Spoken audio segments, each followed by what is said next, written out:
Precisou resgatar um investimento com prejuízo? Se você investe via fundos, isso pode deixar de ser um problema.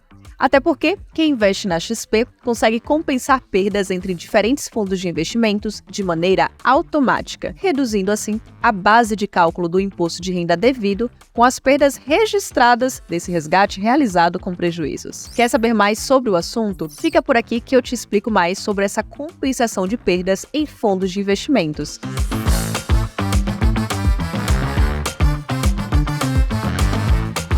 Sabemos que quem investe aplica seu dinheiro esperando bons retornos. Ninguém investe esperando perder dinheiro. Porém, já falamos por aqui que o mercado funciona em ciclos e sabemos que podem ocorrer situações em que o mercado não está tão positivo para determinada aplicação. E nesse caso, a situação pode piorar ainda mais se o investidor precisar resgatar esses recursos que está com a cota negativa. Mas a boa notícia é que investir via fundos pode te ajudar a compensar esse tipo de situação. Quando falamos sobre prejuízo, não é aquela variação negativa do seu investimento, tá? É a diferença entre o valor aplicado e o valor resgatado, nesse caso com perdas. E quem investe na XP consegue compensar as perdas entre diferentes fundos de investimentos de maneira automática, deduzindo essa base de cálculo do imposto de renda das eventuais perdas registradas nesse período de resgate. Para começar, é importante entender que as aplicações em fundos de investimentos, em sua maioria, estão sujeitas a dois tipos de tributos: o imposto de renda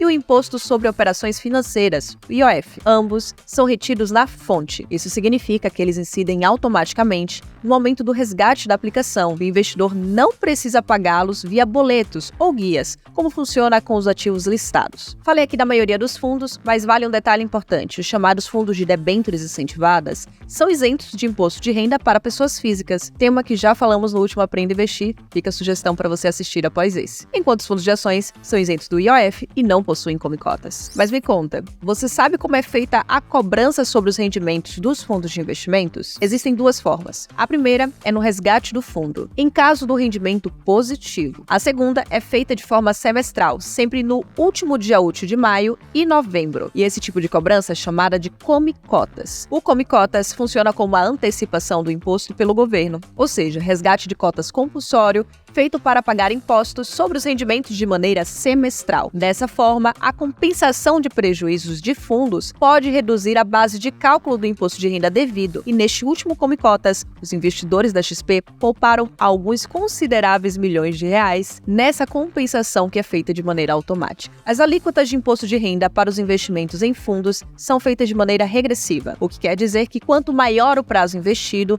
menor a alíquota a ser paga para o rendimento. Existem 3 categorias de tributação para os fundos de investimentos: de curto prazo, de longo prazo e de renda variável. A compensação só pode ser realizada entre fundos da mesma classificação tributária, não importa se não são da mesma gestora ou não possuem o mesmo administrador. Como eu falei, a única condição é que possuam o mesmo regime tributário, seja de curto prazo, longo prazo ou renda variável. Importante reforçar, para que seja válida a compensação, o investidor precisa ter realizado o prejuízo em alguma posição anterior, cujo valor já foi resgatado com perda. Em outras palavras, caso o investidor possua uma aplicação e esteja acumulando perdas no momento, ela não pode ser usada para essa compensação, pois o prejuízo não foi efetivamente realizado. Tá, Clara, mas o que eu preciso fazer para ter essa compensação se você investe na XP via fundos?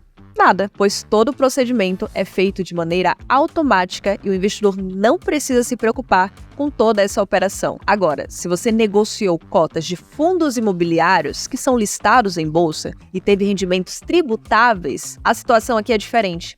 Será preciso declará-los via DARF, e nesse caso é de responsabilidade do investidor relatar na declaração anual o lucro líquido ou prejuízo proveniente de suas transações com os fundos imobiliários. A boa notícia é que também é possível compensar perdas de negociações dos fundos de investimentos imobiliários, com ganhos de outras transações envolvendo também fundos imobiliários, mas diferente dos fundos de investimentos tradicionais, Como eu falei, o processo deve ser feito com a emissão do pagamento da DARF e essas informações devem ser informadas no campo Imposto Pago após o recolhimento do imposto de renda na declaração anual. Bem, espero ter te ajudado a entender um pouco mais sobre as vantagens de se investir através via fundos de investimentos. Mas vale falar aqui que tem outras vantagens de fazer esses investimentos coletivos, listados ou não, como a diversificação, em uma única aplicação tendo acesso a uma carteira diversificada, a gestão especializada, com profissionais do mercado dedicados à gestão da carteira de investimentos, além da liquidez, ganhando mais agilidade no resgate de cotas e acessibilidade, já que mesmo com um volume pequeno de recursos, você acessa diversas modalidades de investimentos que antes eram restritas a grandes investidores. E eu não posso deixar de falar por aqui sobre a diluição de custos, já que os custos de corretagem são divididos igualmente entre todos os cotistas. E assim, encerro o nosso Aprenda a Investir. Se você curte conteúdos como esse, acompanhe o nosso portal de conteúdos sobre fundos de investimentos, que lá compartilhamos conteúdos educacionais, análises e recomendações para você começar a investir cada vez mais e melhor. E não se esquece de compartilhar e curtir esse vídeo e se inscrever no canal da XP. Até a próxima!